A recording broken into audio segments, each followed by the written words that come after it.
Hello दोस्तों, कैसे हैं आप। आज शिक्षक दिवस है और हमने सोचा कि शिक्षक दिवस के बारे में कुछ बातें की जाए, क्योंकि शिक्षक दिवस जो है पूरे इंडिया में धूमधाम से मनाया जाता है। क्योंकि जितने भी जन्म दिवस होते हैं वो जनरली जो है सरकारी तरीके से मनाने जाने का रिवाज है। उसमें जो महात्मा गांधी का जन्म दिवस है वही जो है बहुत ही धूमधाम से मनाया जाता है। इसके अलावा जितने भी जन्म दिवस आते हैं उनको बहुत अच्छे से नहीं मनाया जाता है। लेकिन शिक्षक दिवस एक ऐसा दिवस है जिसमें बच्चों के द्वारा स्कूलों में इसका सेलिब्रेशन किया जाता है। इस वजह से जो है यही बहुत ही बृहत रूप में इसका जो है सेलिब्रेशन होता है। आप सब देख सकते हैं जो है सारे स्कूल में जो है इसको बहुत अच्छे से मनाया जाता है। तो हम शिक्षक दिवस के बारे में कुछ जानकारी इकट्ठा करने जा रहे हैं और वो जो है आपसे शेयर करने की कोशिश करेंगे। यह वीडियो एक तरह से जो है आपसे बात करने के लिए ही हमने बनाया हुआ है, या कोई प्रेजेंटेशन टाइप का वीडियो नहीं है। ऐसे टॉक शो टाइप इसको समझ सकते हैं आप। जनरली शिक्षक हम किसको मान सकते हैं? जो कि पढ़ने में बहुत तेज़ हो या फिर पढ़ाने में बहुत तेज़ हो, उसको हम शिक्षक अगर मानते हैं। तो इंडिया में बहुत सारे शिक्षक ऐसे हुए हैं। और सर्वपल्ली राधाकृष्णन जो हमारे दूसरे राष्ट्रपति थे और इंडिया के पहले उपराष्ट्रपति थे, और इसके पहले वो जो है मॉस्को में राजनयिक भी रह चुके थे। उनका राजनीतिक रूप से कोई योगदान नहीं था, स्वतंत्रता संग्राम में भी उनका कोई योगदान नहीं था। उल्टे जो है अंग्रेज़ों के द्वारा उन्हें सर की उपाधि दी गई थी, जो कि स्वतंत्रता सेनानियों को तो नहीं ही दी जाती थी। और भारतीय राजनीति में जो है उनका बहुत ज़्यादा योगदान देखने को नहीं मिलता है। उन्होंने जो है बहुत अलग अलग जगहों से पढ़ाई की थी, पढ़ने में ठीक ठाक थे और बहुत समय तक शिक्षक भी रहे। उनको जो है राजेंद्र प्रसाद जब राष्ट्रपति थे उस समय जो है भारत रत्न दिया गया था।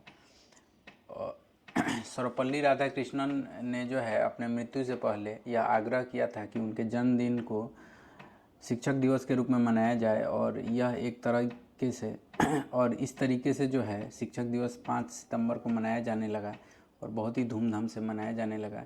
लेकिन हम पड़ताल करते हैं उनके व्यक्तित्व के ऊपर, क्या जो है शिक्षक दिवस उनके ऊपर मनाया जाना उचित है, या फिर कुछ प्रश्न ऐसे हैं जिनके बारे में हम बात कर सकते हैं। तो शिक्षक का जो पहला गुण है वह पढ़ाए जाने में अच्छा होना चाहिए, ये तो सब कोई जानता है। लेकिन भारत जैसे देश में जहाँ बहुत तरह से भेदभाव है, बहुत तरीके से, यहाँ पे शिक्षक का क्या रोल है? आपको पता है कि आज के समय में भी वाइवा में कैसे मार्क्स मिलते हैं। जिनको जो है प्रोफेसर से अपना सेटिंग है या फिर जो है जान पहचान है उसको ज़्यादा मार्क्स मिल जाता है। भ्रष्टाचार का बोलबाला है, जातिवाद है, धर्मवाद है, क्षेत्रवाद है, इन सब चीज़ों से जो परे हो उसको ही शिक्षक माना जा सकता है। लेकिन सर्वपल्ली राधाकृष्णन में इस तरह का कोई गुण हमें देखने को नहीं मिलता है। और इंडिया में बहुत सारे ऐसे शिक्षक हुए हैं जो बहुत ही बेहतरीन हैं। सबसे पहले तो हम तथागत गौतम की बात करेंगे कि जो है पूरे एशिया ने जिनको गुरु माना, उनको जो है हम अपने देश का सबसे सर्वमान्य शिक्षक मान सकते हैं।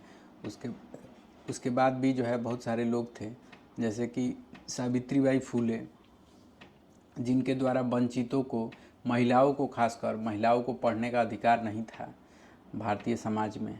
और सर्वपल्ली राधाकृष्णन जिस धर्म के पैरोकार थे, बहुत पैरोकारी करते थे, उसी धर्म में जो है महिलाओं को पढ़ने का अधिकार नहीं दिया गया था। और जब सावित्रीबाई फूले ने जो है पढ़ने के लिए बहुत ही कोशिश करी, स्कूल खोला महिलाओं के लिए, उनके ऊपर गोबर फेंक दिया जाता था। वो 2 साड़ियाँ लेकर जाती थी स्कूल में। हम कभी विस्तृत चर्चा करेंगे सावित्रीबाई फूले के ऊपर। तो अब आप ही इसको डिसाइड करिए कि किन अब यह आपके ऊपर है कि सर्वपल्ली राधाकृष्णन जो थे उनको पता नहीं क्यों उनके जन्मदिन को शिक्षक दिवस के रूप में मनाया जाने लगा। केवल नेहरू के ये मित्र होने की वजह से शिक्षक दिवस के रूप में अपने आप को स्थापित करने में ये सफल रहे, या फिर कोई इनका और योगदान है? तो बहुत ही रिसर्च करने के बाद भी हमें बहुत अच्छा योगदान तो इनका कुछ देखने को नहीं मिला। शिक्षा के क्षेत्र में भी कुछ योगदान नहीं देखने को मिला। बाकी सामाजिक क्षेत्र में तो इनका कोई योगदान है ही नहीं। भारत के आज़ादी में भी इनका कोई योगदान नहीं है, और राष्ट्रपति रहते हुए भी कोई इनका विशेष योगदान नहीं है जिसको हम लोग याद कर सकें। अब आते हैं जो है इनके साथ जो विवाद जुड़ा हुआ है, जो आज के समय में आम जनता जानती है। डॉक्टरेट की जो डिग्री है, इनको डॉक्टरेट की डिग्री जो मिली थी ऑक्सफोर्ड जो है प्रेस से, इन्होंने जो है अपना थीसिस छपवाया था। उसके ऊपर भी विवाद है। विवाद यह है कि जदुनाथ सिन्हा नाम के एक स्टूडेंट थे जो इनके, उन्होंने कोर्ट में केस किया कि मैंने जो है थीसिस जमा किया था अपना इनके पास इवोल्यूशन के लिए, तो इन्होंने 2 साल तक जो है उसको पेंडिंग रखा और फिर मेरा ही थीसिस जो है इन्होंने छपवा लिया और फिर जो है डॉक्टरेट की डिग्री ले ली और अननेसेसरी रूप से डिले किया गया मेरा जो है। बहुत ही गरीब थे जदुनाथ सिन्हा, और उनके द्वारा जब यह केस किया गया तो हंगामा मच गया। सारे लोग कहने लगे कि सर्वपल्ली राधाकृष्णन ने चोरी किया है, क्योंकि जो थीसिस थी और इनके द्वारा जो सबमिट किया गया था दोनों का दोनों जो है एकदम से सेम था, उसमें कोई अंतर नहीं पाया गया था। तो कोर्ट में केस चल ही रहा था, तभी मीडिया वालों ने जो है सर्वपल्ली राधाकृष्णन से जब पूछा कि दोनों में इतना कैसे समानता हो सकता है, तो उन्होंने इसको डिनाई नहीं किया। उन्होंने कहा कि टॉपिक सेम होने की वजह से समानता आपको देखने को मिला है, रिसर्च का विषय भी एक ही था, इस वजह से जो है समानता है। अब आप सोचिए, जिस स्टूडेंट ने जो है अपना सबमिट किया हुआ है थीसिस इवोल्यूशन के लिए, उसी के जैसा जो है प्रोफेसर जो है कहीं और प्रिंट करवा के उसको ले ले। खैर ये तो अलग बात है। केस का ये हुआ कि केस जो है चल ही रहा था, तभी जो है केस जो है यदुनाथ सिन्हा ने वापस ले लिया।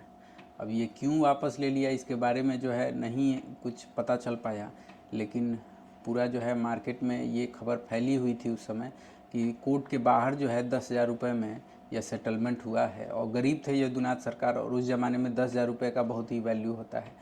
और भले ही सुनने में आपको लगे कि ये कैसी कहानी है, लेकिन आपको भी पता है कि कोर्ट के बाहर सेटलमेंट होना कोई बहुत बड़ी बात नहीं है, बहुत ही आम है यह इंडिया में।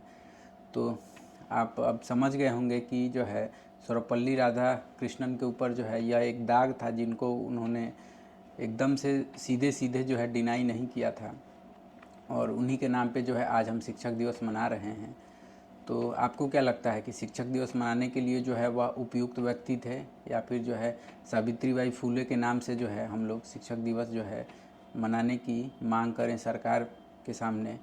तो आप अपना राय ज़रूर दें, और जो है वीडियो आपको अच्छा लगा तो इसे शेयर करें, और बुरा लगा तो भी कमेंट के थ्रू जो है अपनी बात रखें। और पिछला वीडियो जो हमारा सम्राट अशोक के ऊपर था वो जो है बहुत लोगों को अच्छा लगा, तो आप यहाँ ऊपर क्लिक करके उसको देख सकते हैं। तो मिलते हैं आपसे अगले वीडियो में, तब तक के लिए नमस्कार।